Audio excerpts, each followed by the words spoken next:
લાંબા સમય સુધી વરસાદે વિરામ લેતા શાકભાજીના ભાવમાં અચાનક ધરખમ ઘટાડો થયો છે। રાજકોટ જિલ્લાના ધોરાજીનું સરદાર પટેલ માર્કેટયાર્ડમાં પુષ્કળ પ્રમાણમાં વિવિધ પ્રકારના શાકભાજીની આવક નોંધાઈ છે। એક તરફ પુષ્કળ આવક તો બીજી તરફ શાકભાજીના ભાવ અચાનક તળિયે બેસી ગયા છે। યાર્ડમાં મરચાં, આદુ, કોથમીર, ટમેટો, ભીંડો, રીંગણા, લીંબુ, ગુવાર, તુરિયા, કોબી સહિતના શાકભાજીની પુષ્કળ આવક જોવા મળી રહી છે। એક તરફ શાકભાજીની આવક વધી તો બીજી તરફ શાકભાજીના ભાવ તળિયે બેસી ગયા છે। ગુવાર 200 રૂપિયા કિલો વેચાતો જે ઘટીને 100 રૂપિયાથી 120 રૂપિયા કિલો થઈ ગયો છે। ભીંડાના ભાવ 100 થી 120 થયા હતા તે ઘટીને 60 થી 70 રૂપિયા થયા છે। લીંબુનો 150 થી 200 રૂપિયા કિલો હતા તે ઘટીને 30 થી 50 રૂપિયા થયા છે। કોથમીર 160 ની કિલો હતી તે ઘટીને 100 થી 110 ની રૂપિયા કિલો થઈ છે। રીંગણા 70 થી 80 રૂપિયા કિલો હતા જે ઘટીને રૂપિયા 30 થયા છે।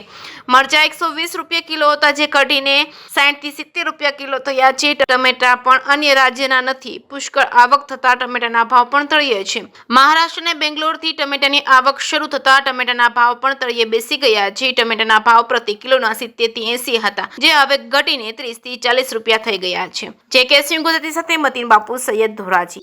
મારું નામ રવિકુમાર નરેન્દ્રભાઈ ઈસરાણી, ધોરાજી માર્કેટિંગ યાર્ડ। શું કહેશો ભાવ? અત્યારે શાકભાજીની પુષ્કળ આવક ચાલુ છે એટલે શાકભાજીમાં મંદી છે। જે ગુવાર 200 નો કિલો હતો અત્યારે 100 થી 120 નો કિલો છે।